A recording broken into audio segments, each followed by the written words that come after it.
गणपती बाप्पा मोरया. गणेश चतुर्थी जवळ येत आहे, त्यामुळे सगळीकडेच बाप्पांच्या आगमनाची तयारी सुरू आहे.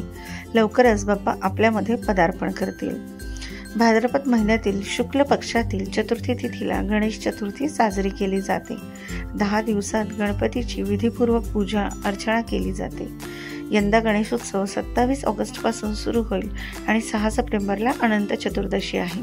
मोठमोठ्या मंडळात आणि घरोघरी बाप्पांचं आगमन होईल. तसेच थाटामाटात श्री गणेशाची प्राणप्रतिष्ठा करून स्थापना केली जाईल. तसेच श्री गणेशाची मूर्ती स्थापन करताना काही नियम पाळायला हवेत, ज्यामुळे घरातील वाद कमी होतील, घरात सुख समृद्धी नांदेल. या दिवशी भक्तिभावाने पूजा केल्यास श्री गणेश भक्तांचे सर्व संकट दूर करतात. जाणून घ्या गणेशाची प्राणप्रतिष्ठा करताना काय काळजी घ्यावी. घरात गणपतीची स्थापना करताना काही नियम पाळणं खूप महत्त्वाचं आहे.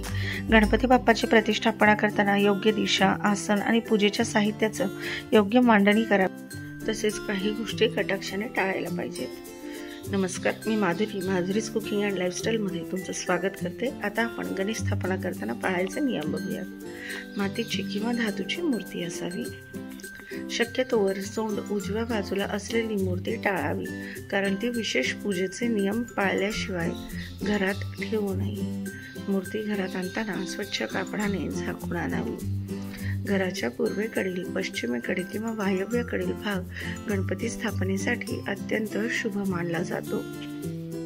गणपतीची पाठ दर्शनी भागाकडे नसावी. पूजास्थानाची जागा स्वच्छ असावी. गणपतीची मूर्ती जमिनीला स्पर्श न करता लाकडी पाटावर किंवा चौरंगावर ठेवावी. पूजेच्या ठिकाणी रांगोळी काढावी आणि त्यावर सुंदर कापड अंथरावे.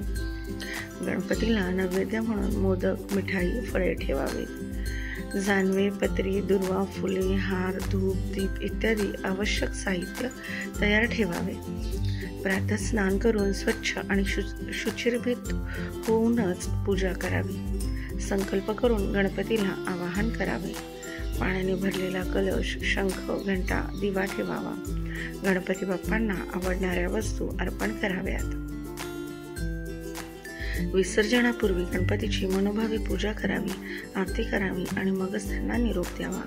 विसर्जन करताना पुढच्या वर्षी लवकर या भावनेने निरोप द्यावा. गणपती घरात असताना घरामध्ये वादविवाद किंवा नकारात्मकता टाळावी. मूर्तीची विटंबना होईल असे वागणे टाळावे. गणपतीची पाठ दर्शनी भागाकडे नसावी. घरामध्ये नकारात्मक ऊर्जा प्रवेश करणार नाही याची काळजी घ्यावी. गणपतीची स्थापना करण्यापूर्वी घर स्वच्छ करणे आवश्यक आहे. विशेषतः मूर्ती जिथे ठेवायची आहे ती जागा स्वच्छ असावी. गणपतीची मूर्ती घराच्या पूर्वेकडे किंवा ईशान्य दिशेला ठेवावी. गणपतीची स्थापना करण्यासाठी मूर्ती डावीकडे सोंड असलेली मूर्ती शुभ मानली जाते. तुम्ही वेगळी मूर्ती देखील आणू शकता, पण विशेष करून डावीकडे सोंड असेल तर अधिक शुभ असते. घरामध्ये गणपतीची स्थापना केल्यानंतर कलश स्थापना नेहमी गणपतीच्या डाव्या बाजूला करावी. पाण्याने भरलेला कलश डाव्या बाजूला ठेवावा. गणपतीच्या दिवसांमध्ये तामसिक अन्न, कांदा, लसूण, मांसाहार टाळावा. गणपतीच्या 11 दिवसामध्ये शक्य तेवढे सात्विक अन्न बनवण्याचा आणि खाण्याचा प्रयत्न करावा.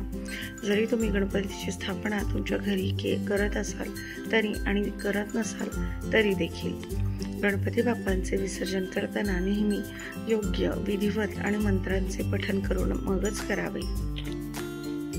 गणपती बाप्पांच्या 11 दिवसांमध्ये घरामध्ये नेहमी शांत आणि प्रसन्न वातावरण ठेवावे.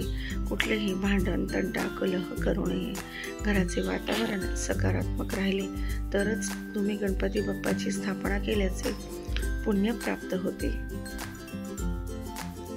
गणपती बाप्पाला नैवेद्य दाखवा, ज्यामध्ये मोदक आवर्जून असले पाहिजेत.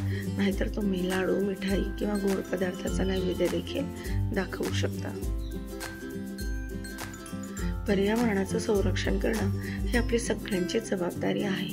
त्यामुळे यंदाच्या गणपती स्थापनेच्या वेळी मूर्ती खरेदी करताना शक्यतो मातीची किंवा नैसर्गिक रंगाने रंगवलेली मूर्ती निवडा, किंवा तुम्हाला बनवता येत असेल तर तुम्ही घरी बनवून स्वतः रंग देऊन ती मूर्ती देखील स्थापन करू शकता.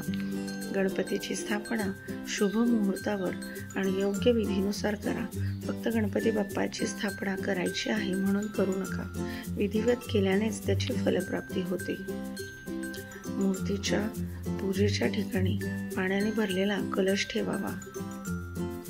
दररोज न चुकता सकाळ संध्याकाळ वेळेवर आरती करावी. तसेच नैवेद्य देखील दाखवावा. ज्यांना शक्य असेल ते जेवढे दिवस आपल्या घरात गणपती बाप्पाची स्थापना केलेली असते तेवढे दिवस उपवास करतात. हे आपल्या इच्छेवर अवलंबून असते. एकदा आपल्या घरात गणपती बाप्पांचे आगमन झाले तर त्यानंतर उपवासाचे, आहाराचे तसेच इतर धार्मिक नियम पाळले पाहिजे. जसे की सुतक आले तर दुसऱ्यांकडून पूजा करून घ्यावी, आरती करून घ्यावी.